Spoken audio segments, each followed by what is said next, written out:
Assalamualaikum warahmatullahi wabarakatuh. Mas Andi ataupun Pak Andi, mohon beribu-ribu maaf karena saya terus masuk ke kuasa Pak Andi ini. Moga diberikan kemaafan, keizinan dan juga keizinan untuk saya bertanya.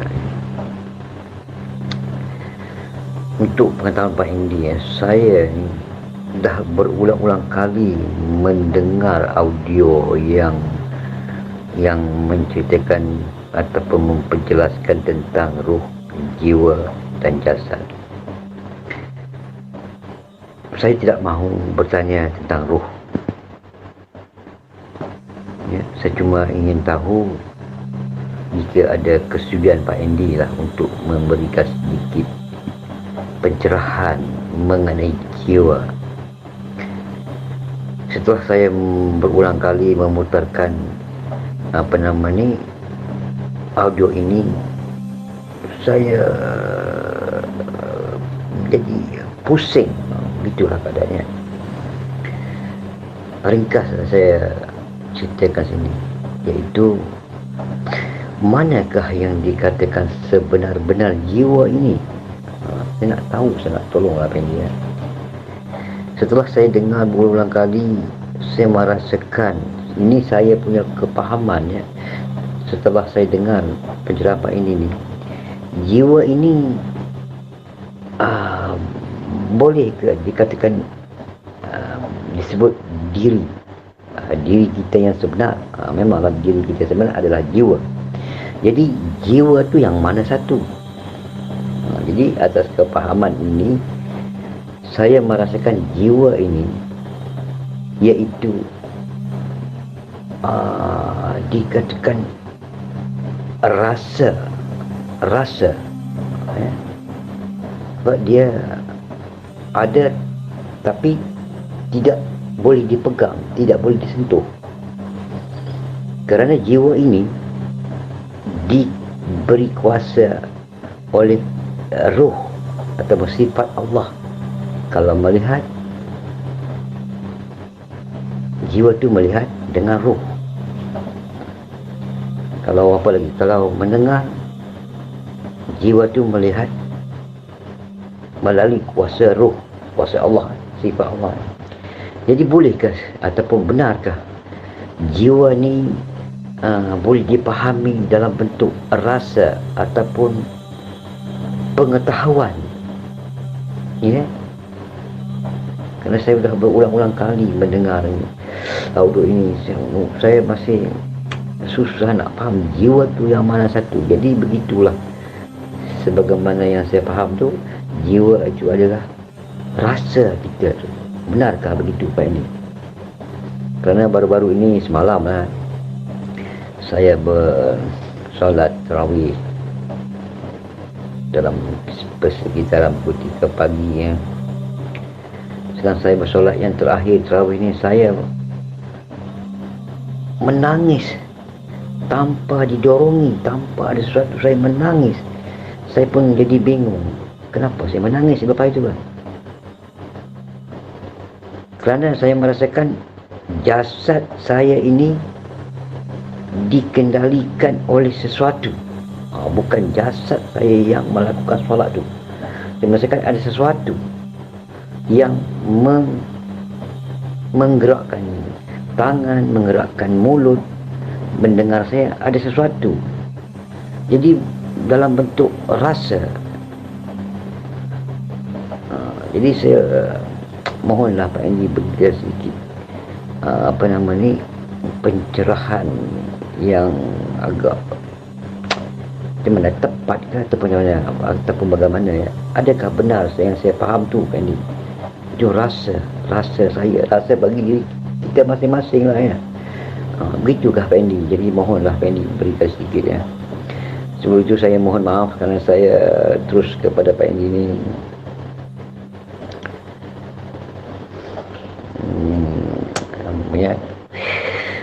inilah kemampuan saya untuk berkata-kata dan menanyakan sesuatu pada Pak Endi. Saya harap dan saya mohon maaf jika ada kesudian Pak Endi, mohon diberikan sedikit penyerahan. Dengan ini saya mengucapkan ribuan terima kasih. Assalamualaikum warahmatullahi wabarakatuh. Waalaikumsalam warahmatullahi wabarakatuh. Pak Haji Harun, apa kabarnya? Mudah-mudahan sehat selalu ya. Jadi mengenai jiwa, apakah sama dengan rasa? Ya, jiwa dengan rasa sama. Cuman kita juga harus pahami atau harus kita kenali lebih dalam bahwa rasa ini kan banyak macam ya. Nafsu itu juga rasa. Nafsu juga rasa, amarah juga rasa, ego juga rasa ya. Bisikan-bisikan setan, bisikan hati juga rasa. Jadi jangan kita anggap itu semua diri, jangan kita anggap itu semua jiwa. Jiwa ini adalah penyaksi ya. Jiwa ini adalah penyaksi. Jadi kalau jiwa ini sebagai penyaksi, menyaksikan, merasakan, berarti di situ lebih kepada yang namanya kesadaran ya. Kalau dibilang, bisa juga dibilang kalau bahasa Inggris full consciousness kurang paham saya bahasa Inggrisnya itu ya. Jadi kesadaran itulah diri sebenar diri, atau bisa dikatakan jiwa ya.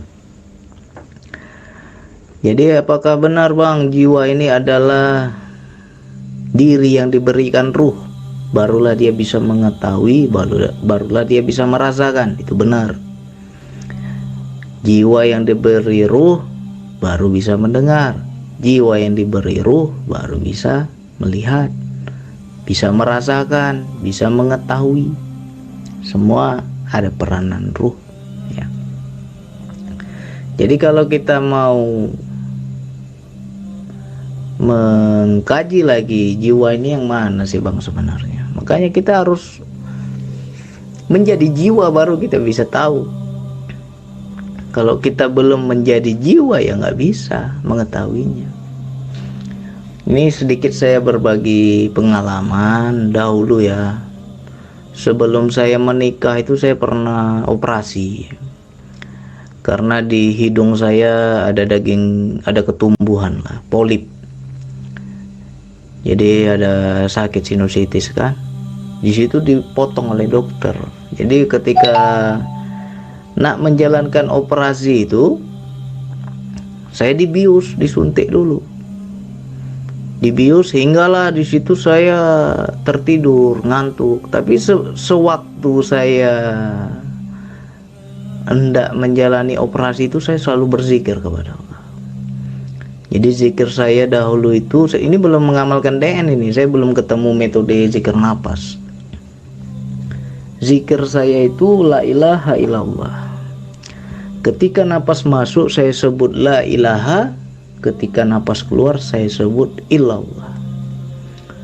Sampai saya datang, dokter sudah siap semua, ruangan operasi itu disuntik lah. Di situ ngantuknya luar biasa, dibius saya kan. Dan saya tertidur. Nah, cuman yang anehnya di situ saya bukan tertidur, saya sadar. Dokter berbicara, dokter mengambil alat gunting, mengambil benang, dokter bekerja memotong daging tumbuh di hidung saya, semua saya dengar. Cuman saya nggak bisa apa-apa, terpisah kesadaran saya. Ada suatu penyaksi ya, ada suatu penyaksi yang bisa menyaksikan, bisa mendengar, tapi saya nggak ada rasa karena udah terpisah. Kaki yang mana nggak tahu lagi, tangan yang mana nggak tahu lagi, tetapi di situ ada yang menyaksikan, mendengar. Berarti disitulah dikatakan dengan kesadaran, disitulah yang dikatakan dengan jiwa ya. Lalu bertemulah metode zikir nafas ya. Saya dalami zikir nafas, itu sama ya, sama halnya dengan kita dibius tadi. Kaki yang mana, tangan yang mana, kepala yang mana, nggak tahu, udah terpisah. Tetapi saya masih bisa mendengar istri saya ngobrol, anak saya nonton TV, saya masih bisa mendengar, ya kan? Ternyata itulah yang dikatakan dengan jiwa. Nah, kalau kita mau ambil ilustrasi, ini bagi teman-teman yang ingin mengenal, ingin mengetahui, ya. Ada satu metode latihan ini dari saya. Kita masuklah ke dalam ruangan yang sangat gelap. Coba ini nanti dipraktekkan, ya. Kalau bisa malam lah kita lakukan ini. Kita di kamar kita, di bilik kita tuh tutup semua tirai jendela, matikan lampu, tutup pintu, jangan sedikit pun ada cahaya. Jadi di dalam ruangan tuh benar-benar gelap. Sudah. Begitu kita di dalam kamar itu, duduklah kita di situ. Langkah pertama yang kita lakukan adalah lihatlah di sekeliling kita. Kita tak nampak lagi apapun, ya kan? Karena apa? Tak ada cahaya. Kita melihat sekeliling tak ada. Jangan lihat yang jauh-jauh, lihat saja tangan kita sendiri. Tanganku pun tak ada, bang, tak nampak tanganku itu, bang. Itu kita dalam kondisi buka mata. Karena apa? Di ruangan itu tak ada cahaya. Lalu kita lakukan dengan kondisi tutup mata. Saksikan di sekeliling, pasti nggak ada nampak apa-apa, ya kan? Lihat lagi tangan kita, tak nampak juga, bang. Tapi bisa tak kita merasakan bahwa kita ini masih punya tangan? Merasakan punya tangan tuh masih, bang. Tapi saya tak bisa melihat tangan saya. Nah, merasakan itulah yang dikatakan kesadaran. Ya, jadi itu sama seperti saya waktu dioperasi itu, ya kan? Saya bisa mendengar, saya tahu apa yang terjadi di ruangan operasi itu, tetapi saya tak dapat buat apa-apa. Menggerakkan kaki tak boleh, menggerakkan tangan tak boleh. Apa yang mereka cakap semua saya tahu, ya kan? Nah, yang menyaksikan itulah yang dikatakan dengan jiwa, si penyaksi. Nah, jadi metode yang masuk ke kamar gelap tadi itu, disitulah kita belajar bahwa itu untuk melatih kesadaran.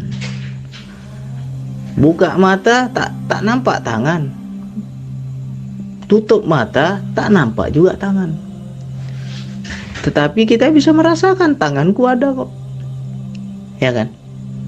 Yang merasakan itulah kesadaran, ya. Seperti itulah jiwa, tak terikat pada yang di luar, tapi yang di dalam ini bisa merasakan. Jadi jangan kita bilang jiwa itu sama seperti zohir kita, itu bukan jiwa, ya. Itu satu. Yang kedua, ambil selai kertas koran atau kertas HPS, ya. Ambil selai kertas koran atau kertas APS, lubangilah di tengah-tengahnya setitik saja. Yang penting mata kita bisa mengintip, bisa melihat. Atau kita punya bilik, kita ada lubang, ya kan? Kalau rumah kita rumah kayu, rumah papan, ada lubang di bilik kita, kita bisa melihat keluar, bisa melihat ke bilik sebelah, ke kamar sebelah. Coba kita ngintip. Di situ kita tak lagi merasakan mana tanganku, mana kakiku, mana badanku, tetapi kita menyaksikan ruangan yang di sebelah itu. Itu juga dikatakan si penyaksi. Itu juga dikatakan kesadaran jiwa, ya. Nah, jadi yang menyaksikan itulah yang dikatakan jiwa. yang merasakan, yang mengetahui, yang melihat, ya. Macam mana bang? Saya tidak, mata saya buta, saya tak boleh melihat, tapi orang buta bisa merasakan. Feeling dia ada, ya. Kesadaran dia ada. Yang menyadari itulah jiwa dia. Ya. Jadi yang dikatakan diri sebenar diri, jiwa, itu adalah si penyaksi. Macam mana bang saya nak kenal? Ya kita harus belajarlah dulu menjadi jiwa. Kalau kita belum sampai menjadi diri yang di dalam, kita tak akan paham. Nah, jalan satu-satunya yang saya ketahui ya zikir nafas.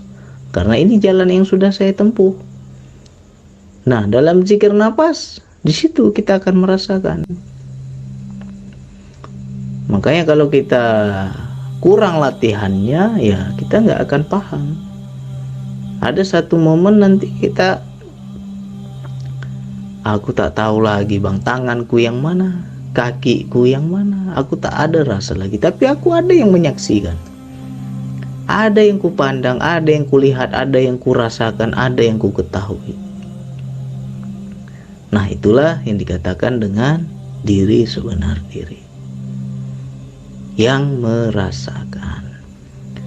Nah bagaimana kalau ketika kita tidur, ya, ketika kita tidur tak tahu apa-apa, tak rasa apa-apa, ya berarti di situ antara apa? Disitulah yang Allah bilang di Al-Quran, kami tahan jiwa orang yang apa? Yang sudah meninggal, dan kami lepaskan jiwa yang orang belum waktunya meninggal. Ya kan? Berarti di situ terpisah antara ruh dan jiwa, sehingga tak ada rasa. Ya, selagi ruh dan jiwa bersatu, di situ masih ada rasa, masih ada pengetahuan, mengetahui, masih bisa menyaksikan. Nah, makanya orang tidur itu jangan dibilang ruhnya nggak ada. Buktinya orang tidur masih hidup, nggak mati. Berarti ruh ada, hanya jiwa saja yang ditarik, jiwa saja yang kembali kepada Allah. Ya, ruhnya masih ada. Cuma ketika terpisah, di situ kita tak sadar, tak tahu. Nah, bagaimana ketika orang zikir nafas tidur? Kenapa bang orang berzikir nafas tidur? Dia tahu, dia sadar, dia merasakan, berarti dia tidak terpisah dengan ruh. Makanya dia tahu yang tidur hanya jasadnya. Ya. Nah ini kalau kita belum sampai ke sana, ya kita nggak akan paham apa yang saya ceritakan ini. Teman-teman tidak akan paham kalau memang belum merasakan sendiri. Nah, kalau kita zikir nafas itu tidur dalam berzikir nafas, di situ sama seperti saya ketika dibius itu, ya, yang tidur hanya jasad, tapi di dalam sadar. Apapun yang di sekeliling kita, suara apapun kita masih bisa dengar, tahu, karena masih bersatu dengan ruh. Jadi kalau dia bilang yang tadi itu dua itu hanya ilustrasi lah. Yang satu kita masuk bilik gelap, nah di situ kita ingin nak paham jiwa itu yang mana. Yang menyaksikan itulah jiwa. Yang mengetahui itulah jiwa. Ya, aku tak lihat lagi tanganku, aku tak nampak lagi kakiku, tapi aku sadar kakiku ada, tanganku ada. Itu kesadaran jiwa. Yang kedua, kita mengintip di sebuah lubang. Ke orang yang mengintip di sebuah lubang, dia menyaksikan yang di sebelah yang dia intip itu, tetapi dia tak tahu lagi mana diri dia. Ya, dia tak ada lagi kesadaran dia kepada kakinya, kepada tangannya, tidak ada. Tapi kesadarannya sudah meluas. Dari sebuah lubang yang kecil dia bisa menyaksikan yang luas. Itu juga namanya si penyaksi, kesadaran. Nah, Bagi kita yang sudah kenal diri, Allah cakap, siapa yang kenal diri akan kenal Allah, ya. Orang-orang yang kenal diri ini, dia bisa menyaksikan, bisa membedakan. Ketika nafsu berbicara, nafsu berbisik, dia paham. Aku ini diajak, ya. Aku ini disuruh, aku ini didorong, aku ini dirayu. Dan dia menyaksikan. Nah, kalau dia tak kenal, dia pasti ikut. Makanya banyak orang terbujuk rayu nafsu karena dia tak kenal. Dia tak paham ajakan dia. Tapi kalau orang yang kenal, nafsu yang ajak ini, tak maulah aku. Lalu dia bisa membedakan, ini Allah yang perintahkan, Allah yang suruh, baru dia ikut. Patuh dia. Nah, jadi itulah bagi orang-orang yang kenal diri, kenal jiwa. Dia berdiri sendiri dia. Nah, jangan kita anggap semua rasa itu diri, tak sama. Ya. Ya, contohnya saja ketika saya dibius tuh. Ya, aku tak rasa kakiku lagi. Ya kan? Tak tahu kakiku yang mana, tangan yang mana, kepala yang mana kok. Tetapi hanya ada si penyaksi saja. Nah, yang menyaksikan itulah jiwa. Ya kan? Disitulah baru kita paham. Ternyata jasadku ini hanya pakaian saja. Jasadku ini bukan diri sebenar diri. Diri sebenar diri itu adalah yang menyaksikan di dalam ini. Ya. Jadi macam mana nak kenal jiwa, nak kenal diri, tetapi kita belum jadi jiwa, kita belum jadi diri kita sebenar diri. Makanya masuklah dulu pada diri, masuklah pada jiwa. Di situ kita baru paham. Ya. Macam mana bang cara nak masuk pada jiwa ini? Ya macam-macam lah cara dia.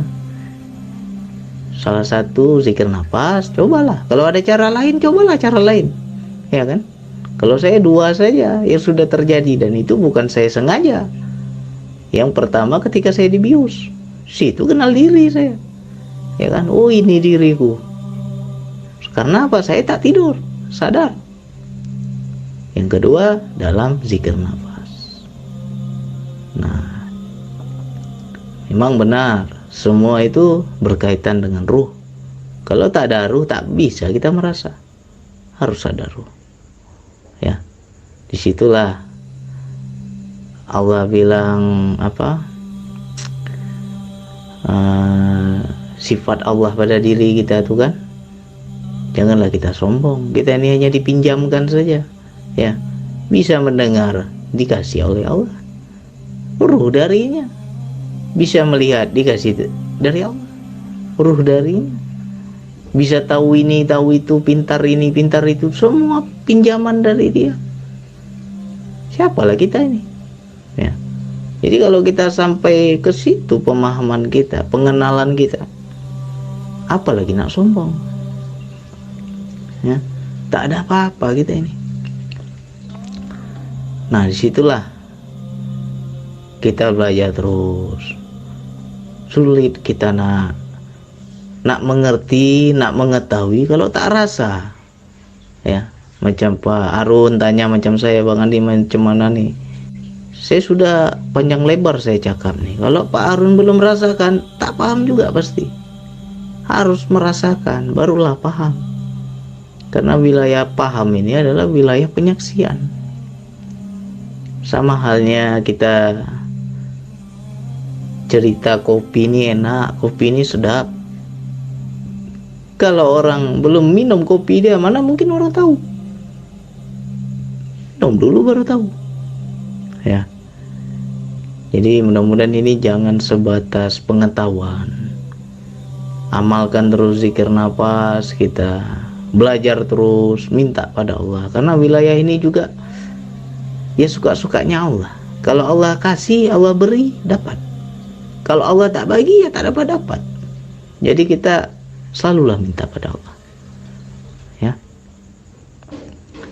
Jadi mudah-mudahan bagi yang sudah mempunyai pengalaman yang sama, insya Allah dengan uraian saya ini jadi tambah paham, jadi tambah ngerti, jadi tambah menguatkan keyakinan, ya. Oh pernah bang, saya seperti itu bang, saya rasakan bang yang bang Andi cerita, kan tambah yakin, ya. Dalam zikir nafas itulah kita belajar. Nanti di situ ada keterpisahan, yang mana yang jasad, yang mana yang jiwa, ya. Nanti kita akan paham bahwa ternyata jasad ini hanya pakaian, ya, hanya lapisan di luar. Yang benar diri itu yang di dalam, yang menyaksikan, yang merasakan, yang mengetahui, ya. Kalau tak tahu, tak mengetahui, berarti ya nggak sadar lah dia, ya. Kalau orang sadar pasti tahu, gitu. Mudah-mudahan ini manfaat bagi kawan-kawanku semua, saudaraku semua. Latih terus zikir nafasnya, ya. Jangan sampai nanti kita salah pemahaman. Bang, saya zikir nafas, saya lihat diri saya sendiri seperti apa, rupanya sama bang, kayak kembaran saya. Kita anggap pula itu diri, ya. Kita anggap pula itu jiwa. Itu bukan jiwa, ya. Itu namanya jin korin. Kalau dibilang mirip seperti kita, kembaran kita itu jin korin. Kalau diri sebenarnya diri tak berwujud rupa. Kalau ada yang cakap jiwa saya sama bang macam saya, berarti dia belum kenal. Jiwa itu hanya sebagai penyaksi, tak ada wujud dia, ya. Saya hanya tahu bang, saya hanya paham bang, tapi saya tak bisa jelaskan saya itu seperti apa, jiwa saya itu seperti apa, tak bisa kita jelaskan. Tapi kita tahu saja. Sama halnya ketika saya dibius operasi itu, ya kan.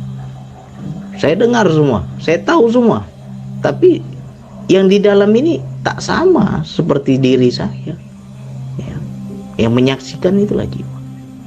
Sama halnya nanti kalau kita mati, ya, terpisahlah jiwa dan raga ini, ya. Kita hanya tahu saja, ya. Tapi kita tak sama. Jangan dibilang jiwa itu seperti wujud rupa kita, beda. Mudah-mudahan ini bisa dipahami. Sekian dari saya. Wassalamualaikum warahmatullahi wabarakatuh.